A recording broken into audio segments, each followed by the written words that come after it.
नमस्कार बच्चों, कैसे हैं आप? मैं आशा करता हूँ आप स्वस्थ होंगे, जबरदस्त होंगे और आपकी पढ़ाई जो उदार तरीके से चल रही होगी। आज का फिर से आपका स्वागत करते हैं एमसी केमिस्ट्री क्लासेस पर और आज का नया टॉपिक के साथ हम आगे बढ़ते हैं। और आज का हमारा टॉपिक होने वाला है वेस्पार थ्योरी, वीएसपार थ्योरी। ठीक है, तो वेस्पार थ्योरी में होता क्या है कि इसका सबसे पहले ये एग्जाम्पल इंपोर्टेंट होता है कि इसको कहते क्या है। ठीक है, ये इंपोर्टेंट होता है, 1 नंबर में एग्जाम में पूछा जाता है। संयोजकता कोष इलेक्ट्रॉन युग्म पृथक्करण सिद्धांत, इसे क्या बोला जाता है? संयोजकता कोष इलेक्ट्रॉन युग्म पृथक्करण सिद्धांत। इंग्लिश में कैसे करेंगे?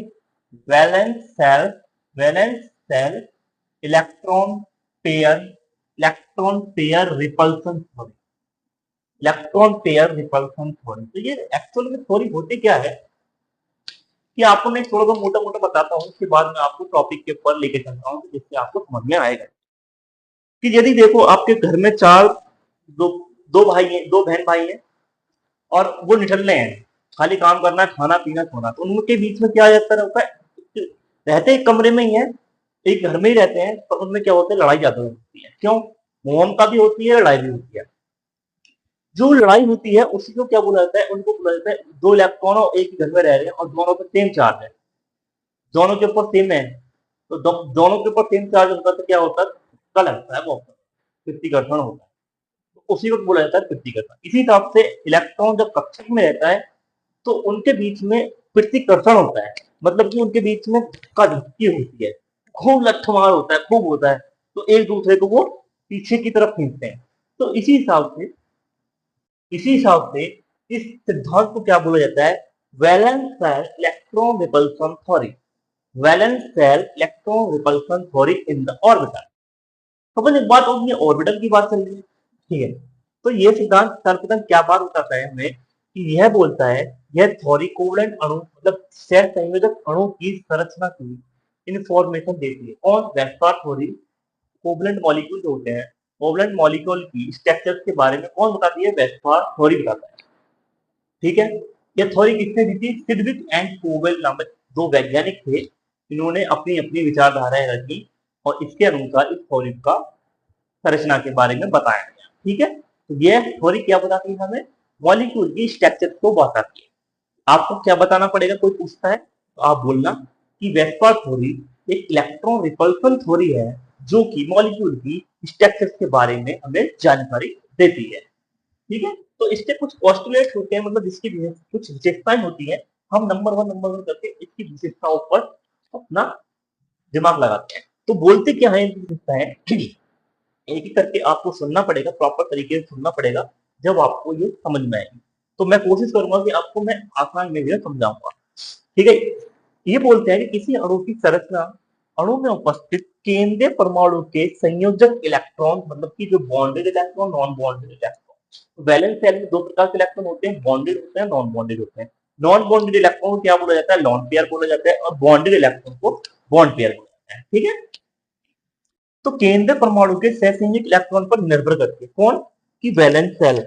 जो हमारे जो अणु होता है, अणु के अंदर जो उसकी संरचना जो होती है किस चीज पर डिपेंड करती है? सेंट्रल एटम के उस पर, बॉन्डेड और नॉन बॉन्डेड फॉर्म। जैसे कि हमारे पास एक एग्जांपल है CH4 का। ठीक है, तो इसमें सेंट्रल एटम कौन सा होगा? हमारा कार्बन होगा। कार्बन को हम ये किसके ऊपर, इसकी संरचना किसके ऊपर डिपेंड करती है? कि टेट्राहेड्रल है, इसकी संरचना करती है कार्बन के ऊपर, कार्बन के वैलेंस इलेक्ट्रॉन के ऊपर, कार्बन के वैलेंस इलेक्ट्रॉन के ऊपर CH4 की स्ट्रक्चर को हम देख सकते हैं, केवल इसी पे डिपेंड करती है, ना कि हाइड्रोजन पे। ठीक है, एक पॉइंट ये हो गया कि नॉन बॉन्डेड और बॉन्डेड इलेक्ट्रॉन क्या होते हैं हमारे। ठीक है, दूसरा, केंद्रीय परमाणु के वैलेंस इलेक्ट्रॉन जो संयोजक कोष के इलेक्ट्रॉन एक दूसरे को पृथक्कर्षित करते हैं, उनके क्योंकि उनके ऊपर ऋण आवेश होता है। मैंने आपको पहले बता रखा है कि इलेक्ट्रॉन के ऊपर कितना होता है? ऋण आवेश होता है। इलेक्ट्रॉन के ऊपर ऋण आवेश होता है। जब एक बात सोचो, अब एक बात सोचो, ठीक है, ये बात सोचना कि हम पीटी करते हैं, ये एक पोजीशन है और एक ये पोजीशन है। ठीक है, तो ये पोजीशन में ये बोलो, ये एक इलेक्ट्रॉन, ये इलेक्ट्रॉन, ये दोनों एक कक्षक में है।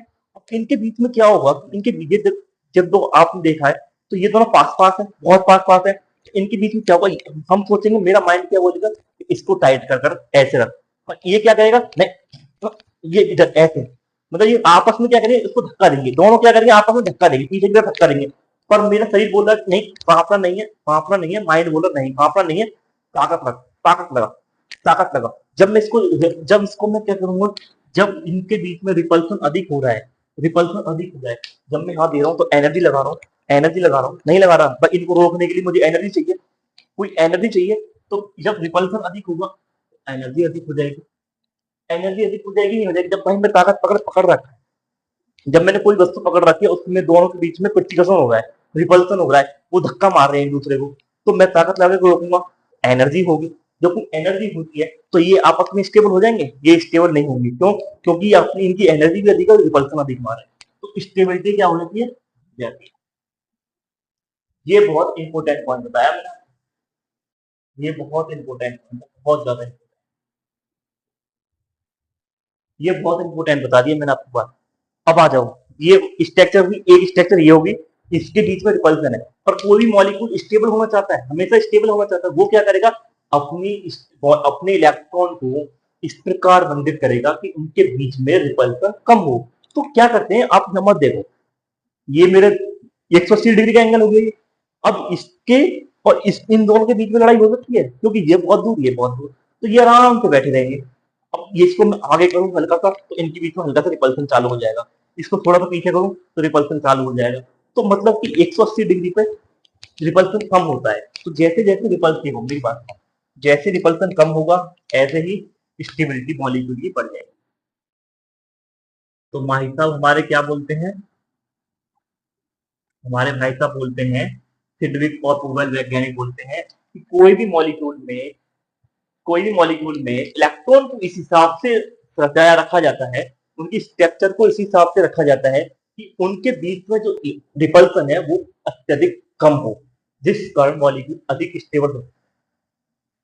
ठीक है, तो अगले पॉइंट में हमारी यही बात आती है, देखो ये वाला पॉइंट मैंने समझा दिया आपको कि केंद्रीय परमाणु के वैलेंस शेल में इलेक्ट्रॉन एक दूसरे को प्रतिस्पर्शित करते हैं, क्योंकि उनके ऊपर ऋण आवेश होता है। ये मैंने समझाया, बहुत आसान तरीके से समझाया पॉइंट। चौथा पॉइंट, तीसरा पॉइंट क्या बोलता है कि कोई भी अणु स्थायी होना चाहता है, मैंने बताई ये बात, कोई भी अणु स्थायी होना चाहता है अगर रिपल्सन ज्यादा है, देखो बात आ गई ना, अगर रिपल्सन ज्यादा है तो इनकी ऊर्जा और वह अस्थायी हो जाएगा। मैंने क्या बोली थी, देखो मैंने ये तो बोली थी कि ये पास पास आएंगे तो इनके बीच में रिपल्सन ज्यादा हो जाएगा, यदि रिपल्सन ज्यादा हो जाएगा तो मैं इसको बोलूंगा, अपने शरीर को बोल रहा हूँ कि भाई एनर्जी लगा, रोक इसको, रोक रहा, जब रोक रहा तो इसकी एनर्जी बढ़ेगी, हमने एनर्जी बढ़ेगी तो कोई भी चीज एनर्जी अपनी, कोई भी चीज जब अधिक एनर्जी ले रही है तो वो कभी स्टेबल नहीं होती है, तो ये इसकी एनर्जी बढ़ने के कारण ये क्या होता है, अनस्टेबल हो जाता है। या दूसरी पोजीशन देते हैं तो संरचना की पोजीशन इस प्रकार होती है जिससे कि इलेक्ट्रॉन पेयर में रिपल्सन कम हो। तो मतलब कि रिपल्सन हम क्या करेंगे, इलेक्ट्रॉनों को पोजीशन को दूर दूर कर देंगे। अब जब इलेक्ट्रॉन की पोजीशन दूर हो जाएगी तो उनके बीच का जो रिपल्सन हो जाएगा वो कम हो जाएगा, और जब रिपल्सन कम हो जाएगा तो मॉलिक्यूल स्टेबल हो जाएगा। ठीक है, तो ये बात कौन बताता है, फ्रेडरिक एंड पोवेल। आगे समझ में, तो रिपल्सन अधिक होगा, एनर्जी कम होगी और स्टेबिलिटी कम, सॉरी स्टेबिलिटी बढ़ेगी, सॉरी स्टेबिलिटी बढ़ेगी। ठीक है, तो ये 3 पॉइंट आपने हो गया। अभी आगे अगले आने वाले आगे पॉइंटों को पता, इसका चौथा पॉइंट हम देख लेते हैं क्या बोलता है, यदि किसी अणु की 2 या 2 से अधिक अनुनाद संरचना हो। अनुनाद संरचना के बारे में आपको मैं बता देता हूं कि एक मॉलिक्यूल की एक स्ट्रक्चर होती है, उसकी कई सारी स्ट्रक्चर हो सकती हैं। यदि एक मॉलिक्यूल की एक से अधिक संरचना बनती है तो उसको बोला जाता है, जो बनने वाली स्ट्रक्चर्स होती है उसको बोला जाता है अनुनाद संरचना, रेजोनेटिक स्ट्रक्चर बोला जाता है। ये किस नियम पर, वेस्पाथोरी-पिट्टिक संरचना पर लागू होती है। जैसे कि एक एग्जांपल ले लेते हैं SO3 का, सॉरी CO3 का, कि इसको देखते हैं, इसकी स्ट्रक्चर एक हम बनाते ये वाली, एक हम बनाते ये वाली, एक हम बनाते ये वाली, ठीक, इसके ऊपर नेगेटिव चार्ज। अब यहाँ क्या होता है कि ये डबल बॉन्ड है, डबल बॉन्ड शिफ्ट होगा इसके ऊपर, जब इसके ऊपर शिफ्ट होगा तो इसकी वैलेंसी पूरी हो जाएगी और इसके ऊपर नेगेटिव आ जाएगा। तो एक स्ट्रक्चर इसको इससे प्रदर्शित करते हैं, इस तीर से इस रेजोनेटिक स्ट्रक्चर का जो सिंबल होता है, जो एरो होता है, वो ये वाला होता है। ठीक है, तो इसके ऊपर नेगेटिव आ जाता है और इसके ऊपर डबल बॉन्ड आ जाता है, इसके ऊपर ये है। तो अभी हमारे पास एक कंडीशन और है कि इस वाले बॉन्ड को हम यहाँ शिफ्ट कर दें, तो इस वाले बॉन्ड को यहाँ कर देंगे, तो इसके ऊपर नेगेटिव आ जाएगा और इसके ऊपर नेगेटिव आ जाएगा। ठीक है, तो इस हिसाब से ये नेगेटिव आ गया और इसके ऊपर डबल बॉन्ड आ गया। ठीक है, तो अब ये भी रेजोनेटिव स्ट्रक्चर है, परंतु अब ये जो होता है वेस्पार थ्योरी इन तीनों स्ट्रक्चर पर लागू हो सकती है। तो यही बात किसने बताई थी? ये बात बोलते हैं कि यदि किसी अणु की दो या दो से अधिक स्ट्रक्चर होती है तो उसके ऊपर भी यह नियम लागू होगा, सेम इसी तरीके से लागू होगा। ठीक है, पांचवा पॉइंट क्या कहता है? अब ये बहुत इंपॉर्टेंट पॉइंट है, बहुत ज्यादा इंपॉर्टेंट पॉइंट ये है कि bond pair lone pair repulsion होता क्या है, किसके बीच में कितना रिपल्सन होगा, किसके बीच में कैसा रिपल्सन होगा, किसके बीच में ज्यादा रिपल्सन, किसके बीच में कम रिपल्सन।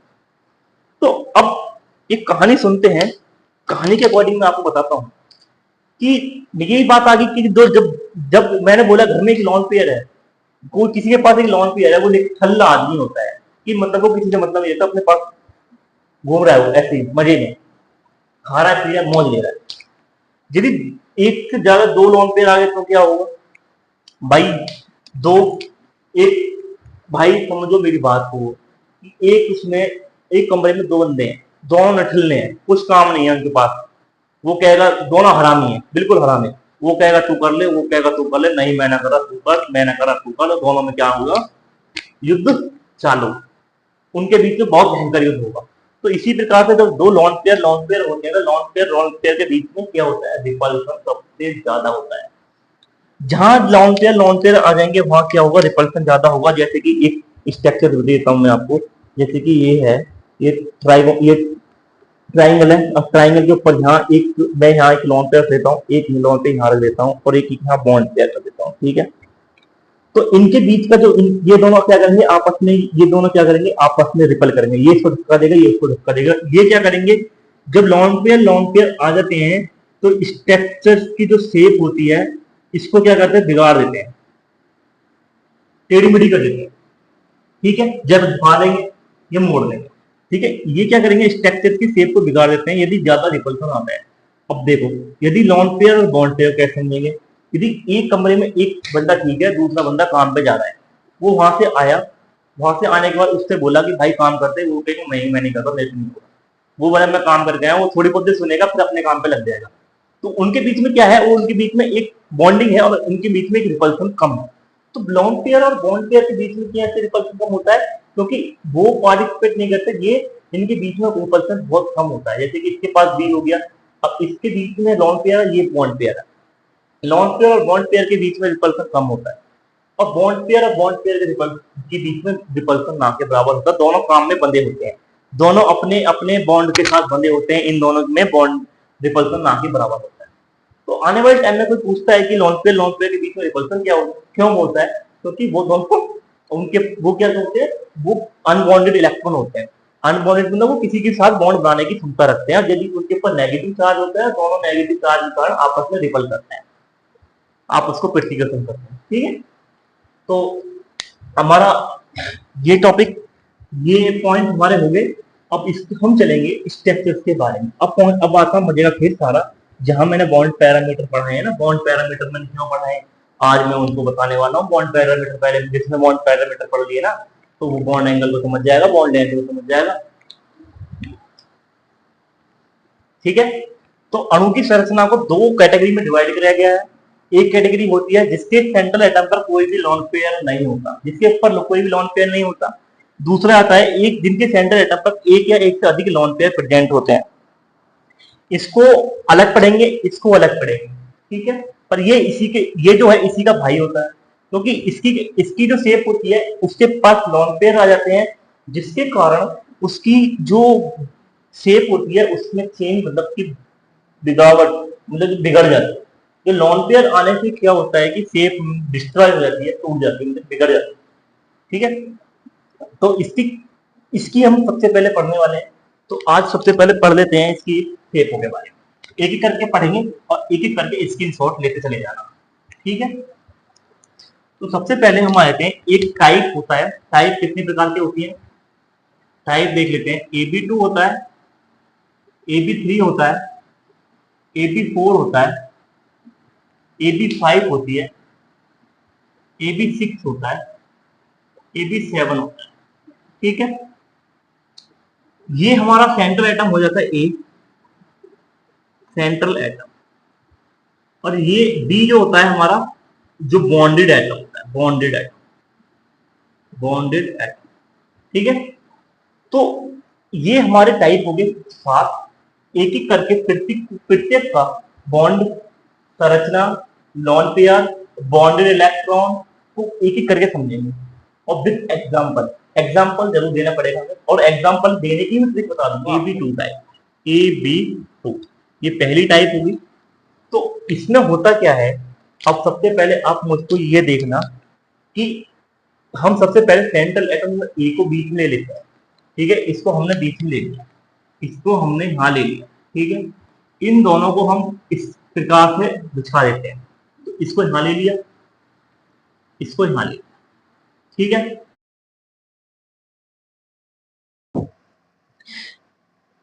ये दो जो एटम है ए को बी, जहां इसको देख लेते हैं बॉन्ड पेयर। इसके दो बॉन्ड पेयर होते हैं, एक और दो। ठीक है, इसके होते हैं दो बॉन्ड पेयर। ठीक है, अब हम देखते हैं कि ये स्ट्रक्चर है क्या। तो जो हम आपने हाथ फैलाया और हमने हाथ फैला के देखा कि ये इसको दोनों को आपने होल्ड कर दिया। ठीक है, यदि हमने होल्ड कर दिया, दोनों की स्ट्रक्चर क्या बनेगी, दोनों के बीच का बॉन्ड एंगल क्या बनेगा, 180 डिग्री। ठीक है, और इनके बीच का होता है लीनियर शेप। इनके बीच की क्या होती है, लीनियर शेप। ठीक है, क्या होगी, लीनियर शेप। इसको बोलेंगे रेखिक संरचना। क्या बोलेंगे हिंदी में, रेखिक संरचना। ठीक है, तो अब अगला टॉपिक, अगला पॉइंट हमारा चलेगा। अब ये देख लेते हैं कि इन दोनों के बीच में एग्जाम्पल क्या होने वाला है। इनके बीच का एग्जाम्पल होता है BeCl। दो है, पहले इलेक्ट्रॉन देख लेते हैं, दो इलेक्ट्रॉन, एक इलेक्ट्रॉन और दो इलेक्ट्रॉन। ठीक है, इन दोनों के बीच का इलेक्ट्रॉन देख लिया, एक इलेक्ट्रॉन ये रहा, एक इलेक्ट्रॉन ये रहा। ठीक है, अब देखिए दो इलेक्ट्रॉन कौन बना सकता है, कौन बना सकता है दो इलेक्ट्रॉन। देखो कार्बन हमारा हो नहीं सकता, बी, और देखिए बेरिलियम हमारा होगा। कौन होगा, बेरिलियम, जिसका एटॉमिक नंबर कितना होता है, 4। तो 1s2 2s2। अब देखें कितने, 4। तो बैलेंस इलेक्ट्रॉन कितने इसके बाद, 2। ठीक है, अब देख रहे हैं कौन हमारे पास इसका जो भाई बॉन्ड कौन बना सकता है, जो एक सिंगल सिंगल बॉन्ड कौन बना सकता है, वो केवल कौन, क्लोरीन। केवल कौन बना सकता है, क्लोरीन। तो हमारे पास इसका एटॉमिक नंबर देख लेते हैं कितना है, 17 होता है इसका एटॉमिक नंबर। अरे मार्कर खराब हो गया, सॉरी। इसका एटॉमिक नंबर कितना होता है, 17। ठीक है, तो 1s2 2s2 2p6 नहीं होगा इसका, 2p6 3s2 और 3p4 और 3p5। क्या होगा, 3p5। ठीक है, तो इन दोनों में कितने इलेक्ट्रॉन होंगे, 7 इलेक्ट्रॉन। ठीक है, इसको कितनी नीड होगी, एक इलेक्ट्रॉन की नीड है, केवल एक ही बॉन्ड बनाएगा, तो BeCl2। एग्जाम्पल क्या हो गया इसका, BeCl2। इन दोनों के बीच की स्ट्रक्चर को देख लेते हैं हम एक बार। इसको B को सेंटर में ले लेते हैं, साइड में Cl को लगा लेते हैं। तो इन दोनों का बॉन्ड कितना बनेगा, 180 डिग्री इनके बीच का बॉन्ड बनता है। देख लो आप, अगला टॉपिक हमारा होगा AB3 का, सेकंड नंबर होगा, हो गया 4 बोलो। ठीक है, तो अगला टॉपिक है हमारा, इसमें बोल रहे हैं A को सेंटर में ले लेंगे सबसे पहले, और B को हम देख लेते हैं कि कहाँ कहाँ के बैठ सकता है। ओके, हम A को नीचे साइड में ले लिया, B को बीच में ले लिया। ठीक है, और A को एक एक बॉन्ड को ऊपर ले लिया। ठीक है, तो ये शेप कौन सी होती है, ये शेप कौन सी होती है, ट्राइंगल शेप होती है। एक तरीका से ये शेप ट्राइंगल होती है। अब इस शेप को हम ट्राइंगल नहीं बोलेंगे, इसको बोलेंगे पूरा ट्राइंगल नहीं है, ये बोलेंगे फुल ट्राइंगल, ट्राइगोनल प्लेनर। इसको क्या बोला जाएगा, शेप को ट्राइगोनल प्लेनर। ठीक है, तो हम इसके अंदर बॉन्ड पेयर देख लेते सबसे पहले, और इनके बीच में कितने बॉन्ड पेयर है, 3 बॉन्ड पेयर। कितने, 3 बॉन्ड पेयर है। और यदि इसकी हम शेप की बात करते हैं, जिनके बीच का बॉन्ड एंगल और इनके बीच के बॉन्ड एंगल की बात करते हैं, तो 301 गोला कितने का होता है, 360 डिग्री का होता है। और जब 360 डिग्री का गोला होता है तो 3 से डिवाइड कर देते हैं। तो 3 से डिवाइड करने के बाद कितना आएगा, आप बताओ मुझे, आप मुझे बताओ कि इसका 3 से डिवाइड करने के बाद आएगा कितना, बताइए। बताइए मुझे, कमेंट में आंसर दीजिए कि 360 किससे डिवाइड करते हैं। ठीक है, देखो आप सिंपल सी बात मैं करके दिखा देता हूँ आपको, नहीं होता तो आपके पास आपके तो 360 नंबर सी बात है, 120 डिग्री का इसका एंगल बनेगा। और कैसे करेंगे वो देख लो, बहुत नॉर्मल तरीके से करके दिखा रहा हूँ, ये तो बहुत ही नॉर्मल तरीका है। ठीक है, वीडियो क्या लेंथी हो जाएगी, कोई टेंशन नहीं है, बस देखना। तो इनके बीच का बॉन्ड एंगल कितना बनेगा, 120 डिग्री पूरा। ठीक है, यदि 120 डिग्री बन जाता है तो अब आ जाओ बॉन्ड एंगल को निकालने का सबसे आसान तरीका मैं बता दिया मैंने आपको। एक गोले एक सर्कल कितनी का होता है, 120 डिग्री का होता है। ठीक है, अब इसकी देख लेते हैं संरचना क्या होगी।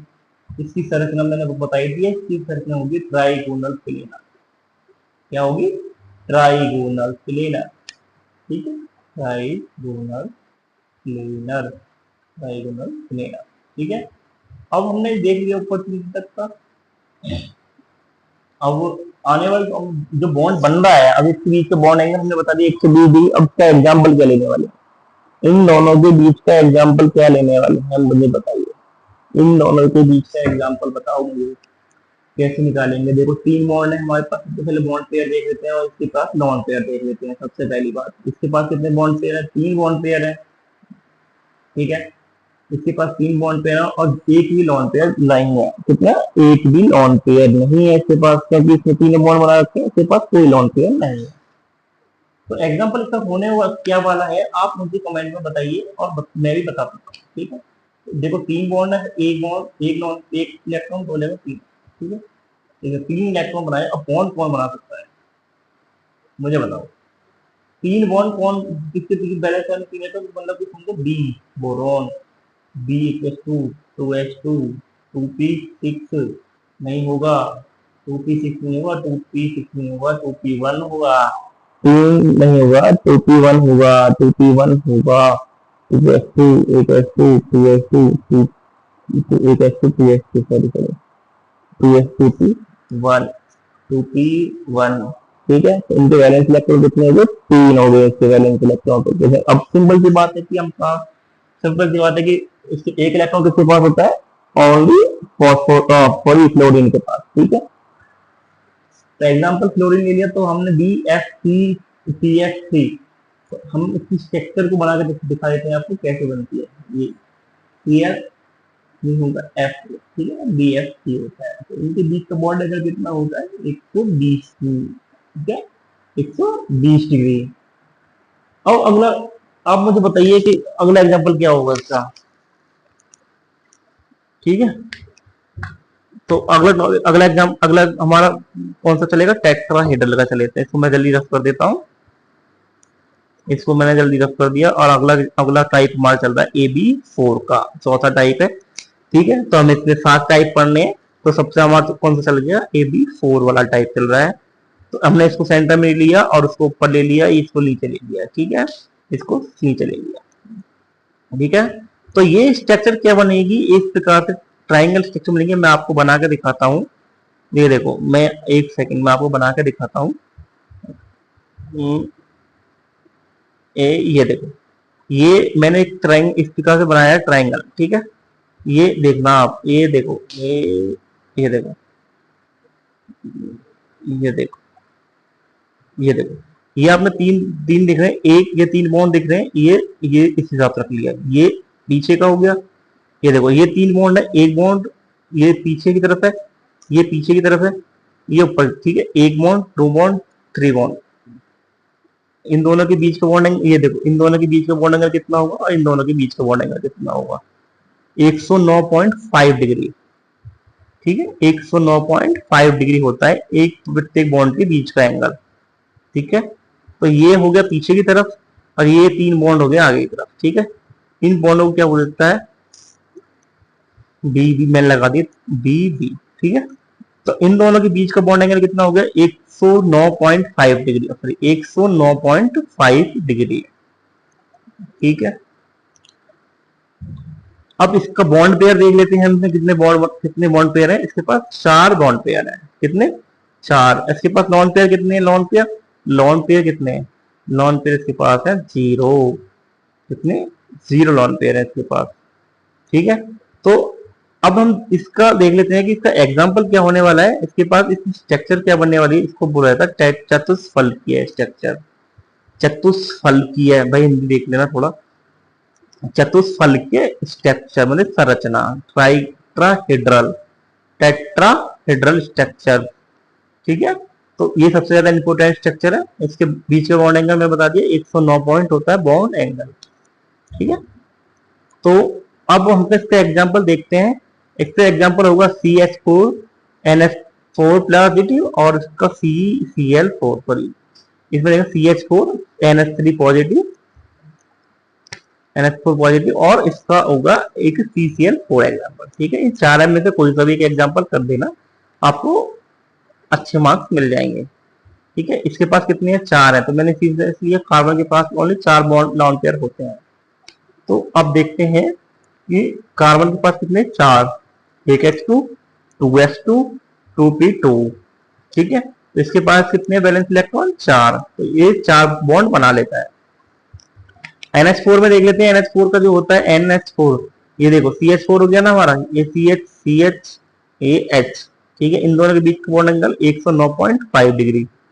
ठीक है, NH4 में क्या देखें, देखो N, एक H, एक H, एक H, एक H। ठीक है, इसका एक अपोजिट होता है NH3, इसका एक अपोजिट होता है NH3। तो इसके पास लॉन पेयर, ये जो लॉन पेयर होता है ये NH3, ये जो लॉन पेयर होता है इसकी जो ज्योमेट्री होती है इसको, इसकी शेप को बिगाड़ देता है, क्योंकि इन दोनों की बॉन्ड पेयर लॉन पेयर के बीच में रिपल्सन होता है।